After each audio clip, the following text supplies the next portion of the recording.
Hello guys. आज के इस ब्लॉग में मैं आपको माता वैष्णो देवी की यात्रा कराने वाली हूँ, और वो भी बिल्कुल सस्ते और मोस्ट अफोर्डेबल तरीके से। तो चलिए अपनी यात्रा को स्टार्ट करते हैं।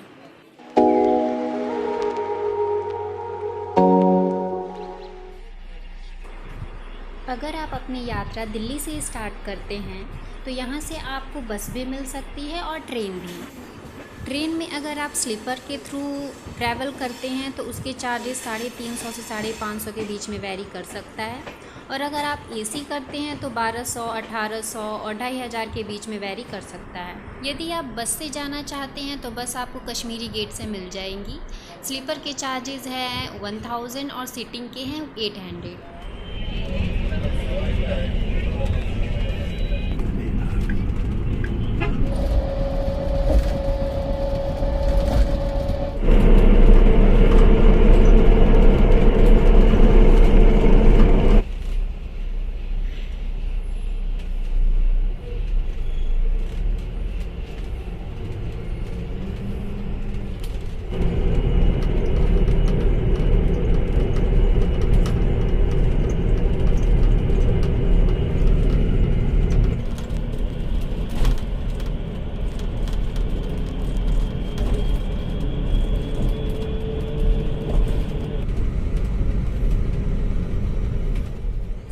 मैं कटरा पहुंच गई हूँ और उसके बाद मैंने रूम भी ले लिया है जो मुझे 800 में पड़ा है। और अब ट्रैवलिंग की वजह से मैं बहुत ज़्यादा टायर्ड हो गई, तो 2-3 घंटे रेस्ट करना तो बनता है। 2-3 घंटे रेस्ट करूँगी, उसके बाद अपना मैं स्टार्ट करूँगी चढ़ाई करना। अप्रॉक्स 3 या 4 तो बज ही जाएंगे। चलिए देखते हैं। माता वैष्णो देवी की दर्शन के लिए सबसे पहले आपको यात्रा कार्ड यानी RFID कार्ड लेना ज़रूरी है, जो कि आपको कटरा रेलवे स्टेशन या फिर कटरा चौक पे आसानी से मिल जाएगा, वो भी बिल्कुल निःशुल्क। दर्शनी द्वार जो है वो यात्रा का स्टार्टिंग पॉइंट है, और यहाँ से माता का भवन 13 किलोमीटर पड़ता है। उसके बाद सबसे पहले पड़ता है बाणगंगा, जहाँ का जल बिल्कुल ही पवित्र माना जाता है, तो आप चाहें तो यहाँ पे स्नान करके आगे बढ़ सकते हैं।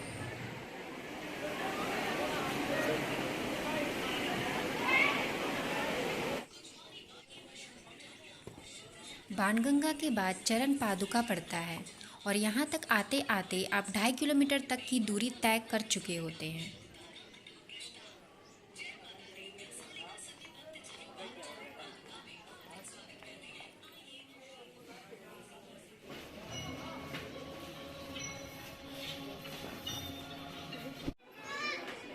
उसके बाद पड़ता है अर्धकुंवारी।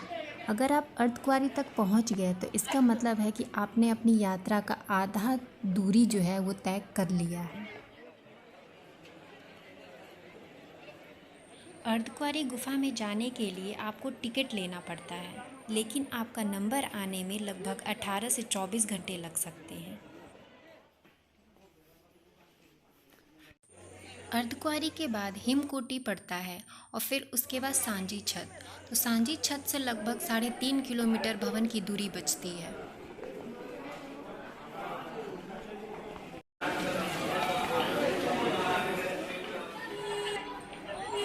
भवन की दूरी अब सिर्फ 2.5 किलोमीटर बची है, और यह देखकर बहुत ही सुकून मिलता है कि हम अपने मंजिल के इतने ज़्यादा करीब हैं।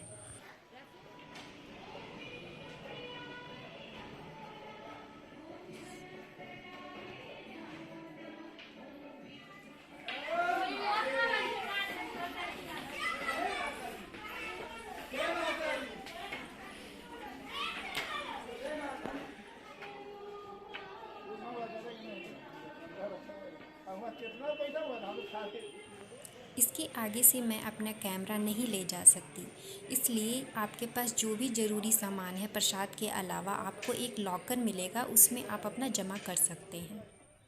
दर्शन के बाद आप अपना लॉकर में रखा हुआ सामान लेना ना भूलें, और अगर आप भैरव घाटी जाते हैं तो वहाँ दोबारा से आपको अपना सामान जमा करने की ज़रूरत नहीं है।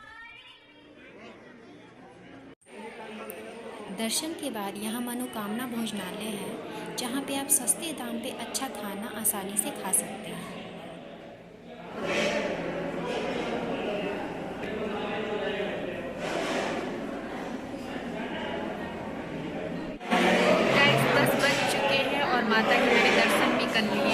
बाद थोड़ा खाना खा लिया और आज ही मैं सोच रही हूँ भैरव बाबा की भी दर्शन करूँ। तो अब थोड़ा खाना खा के अच्छा फील हो रहा है, अब मैं जा रही हूँ भैरव बाबा के दर्शन के लिए। भवन से जो भैरव घाटी है वो 2 किलोमीटर पड़ेगा और अगर आप भवन तक आए हैं तो भैरव बाबा की भी दर्शन अवश्य करें, क्योंकि बिना भैरव बाबा के दर्शन के आपकी यात्रा जो है वो अधूरी मानी जाती है। फाइनली भैरव बाबा के भी दर्शन हो गए और अब मैं वापस जा रही हूँ।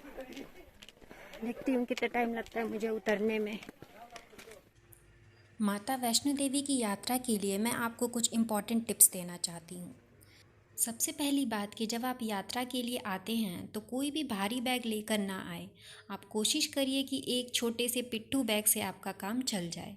दूसरी बात कि अगर आपके पास बजट की कमी है तो आप बाहर रेस्टोरेंट में खाना खाने की बजाय गुलशन कुमार लंगर में खा सकते हैं, जो कि बाणगंगा से पहले थोड़ा पड़ता है। लेकिन ओवर ईट ना करें, नहीं तो आपको चढ़ाई करने में दिक्कत हो सकती है।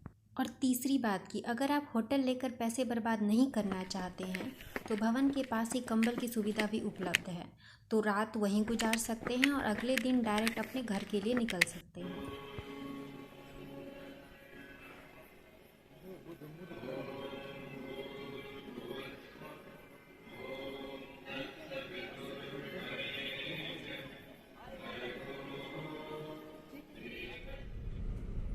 तो गाइज़, इस ब्लॉग में बस इतना ही।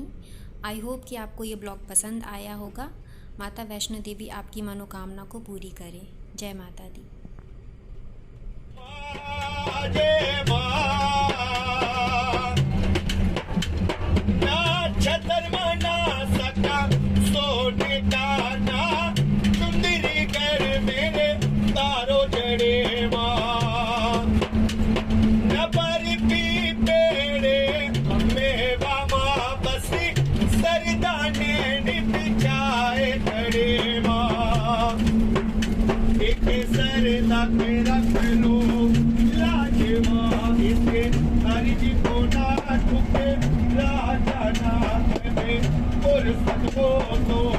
जगदम्बे